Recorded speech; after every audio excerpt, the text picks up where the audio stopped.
Hello, it's me again. Or if this is the first time you've ever seen me, it's me for the first time. And it's you, and I'm so glad that you're here. I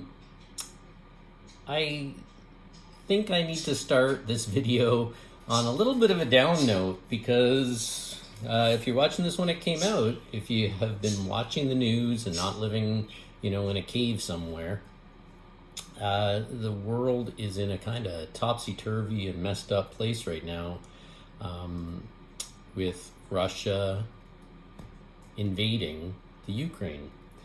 And it just breaks my heart. And I'm sure there's a lot of you out there that you feel equally heartbroken by all of this. If you live somewhere where you can sleep at night and you don't have to worry about someone kicking down your door and dragging you out of bed, count yourself lucky. If you live somewhere that you can create your amazing and beautiful art without having to worry what it is that you're creating, count yourself lucky. And if you're living in a place where there's not some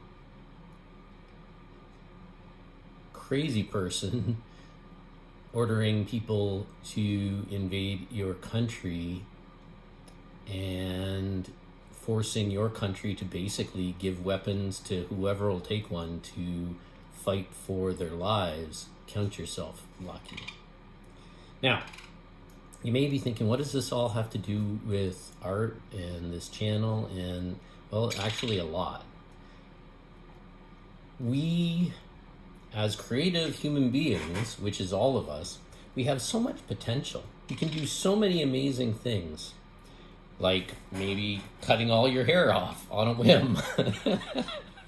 And then being like, why the heck did I cut off all my awesome standing straight up hair? But it actually looks not too bad. As these creative, amazing, awesome people that we are, we have this huge depth to us that we can do such great things. We can make such amazing things. We can be incredible.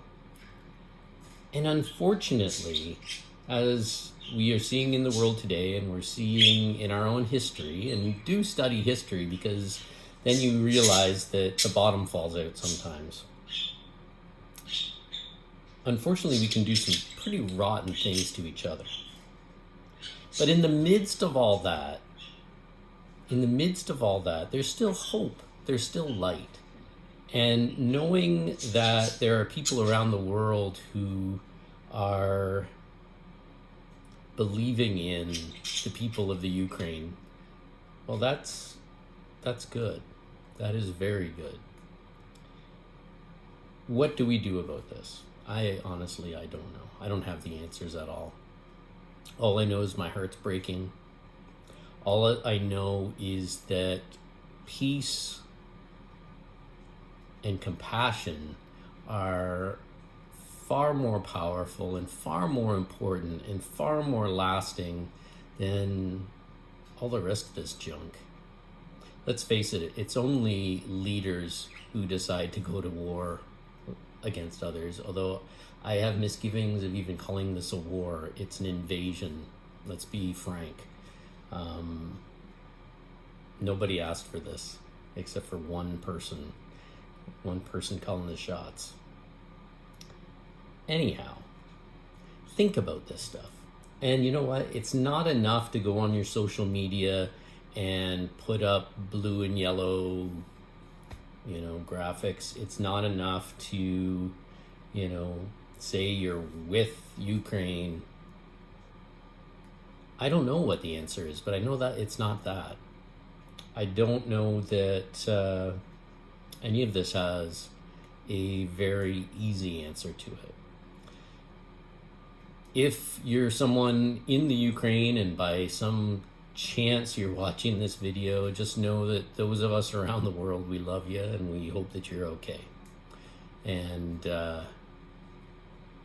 there's not much more that we can say than that. And we hope that this works out.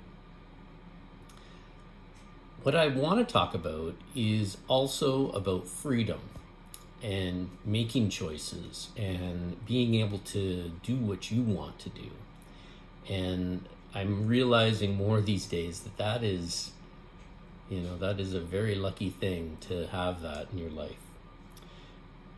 I just saw a movie with Benedict Cumberbatch. I just love saying his name, Benedict Cumberbatch. Man, that's a good name.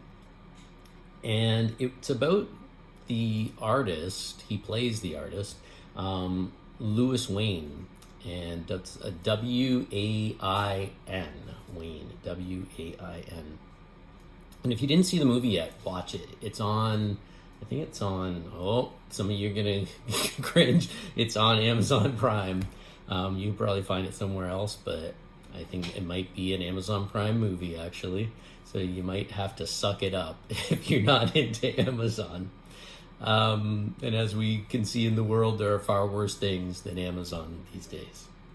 But the movie's fantastic. Benedict Cumberbatch, let's be honest, he could make a movie about being a sunflower in a desert, and it would probably be a good movie.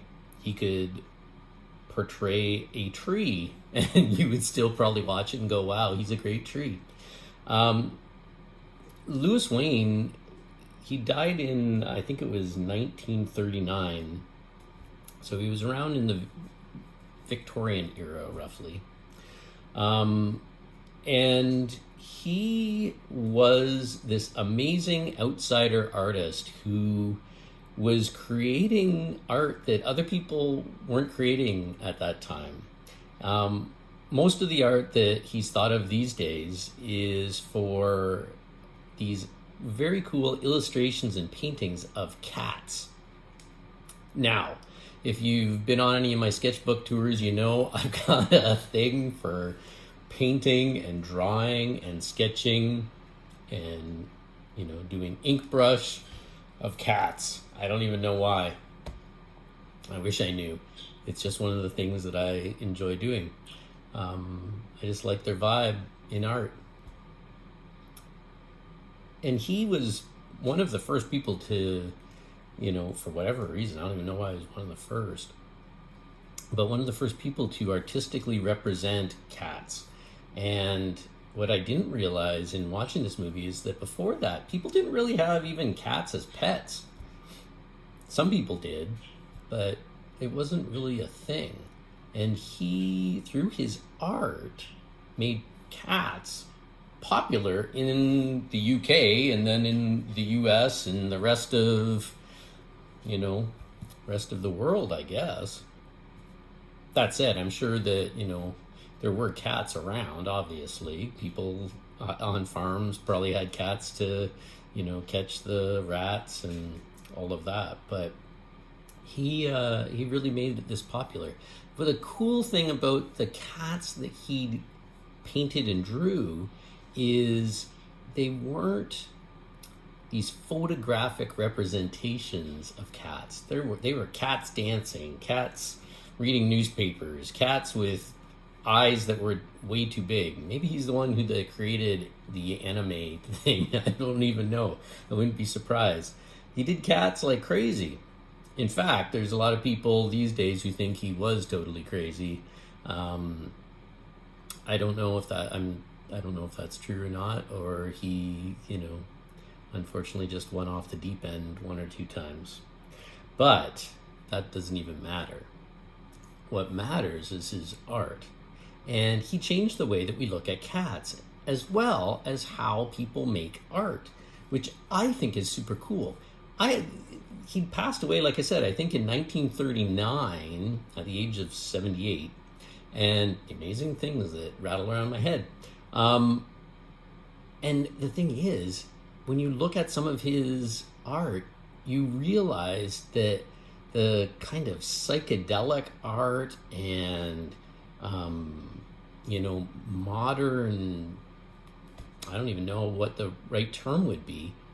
He pretty much was a guy that started this, whether people even realize it or not. And that is pretty cool. I honestly can say, other than, seeing the Cheshire Cat in, I think it must have been in the Disney thing. Maybe they stole the idea from him as well. I've never really seen a psychedelic looking cat before until I looked in and did my research after watching this movie, and I was blown away. I've been on another little bit of a deep dive doing cats myself.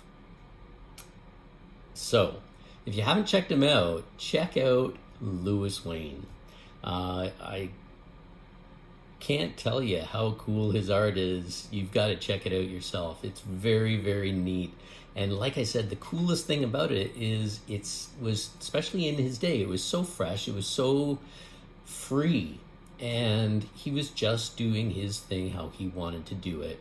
And yep, guess what? There were lots of people that called him crazy, said that he was a crackpot, blah, blah, blah, blah, blah. But he stuck to it, and he did it all the time. And in the movie, I haven't been able to, I haven't really looked, but I forgot to look. But in the movie, he does art with two hands at the same time. So he's painting with two hands, and I'm just like, holy smokes, man. If I did that, I don't think that it would look like a cat. I think it would look like a very strange looking squiggle of paint and lines. But maybe that would be my own weird thing. So there you go. What I love about it is the freedom that he gave himself in doing what he wanted to do. And I think he had a compulsion to paint these cats like he did. And there was a reason for it. And at the end of the day, I don't think it matters what that was. Some people, like I said, online, they want to say that, he did this because he had mental illness and yada, yada, yada. It doesn't matter, does it? Seriously? What matters is that he did it. What matters is he changed people's view on cats and art. And that's a great thing. Not to mention that, all these decades later, there's a movie about the guy. That's pretty awesome.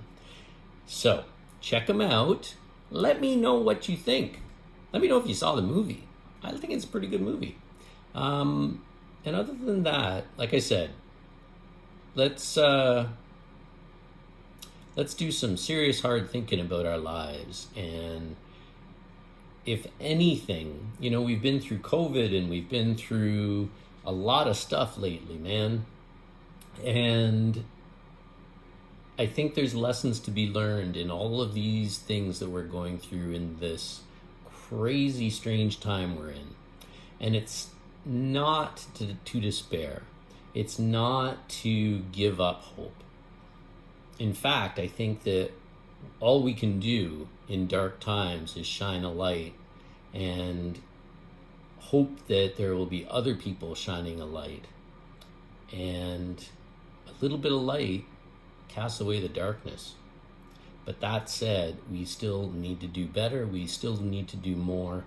And we need to let these people in Ukraine know that we're there for them, whatever that means.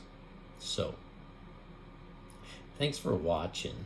I know this is a little bit of a different video than all my others, partially because of the new haircut. But at the end of the day, you know what?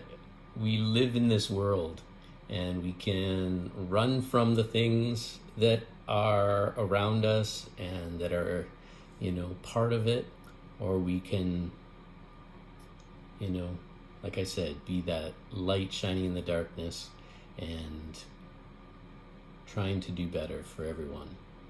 So, you take care of yourself, keep making awesome stuff, and I will talk to you next time.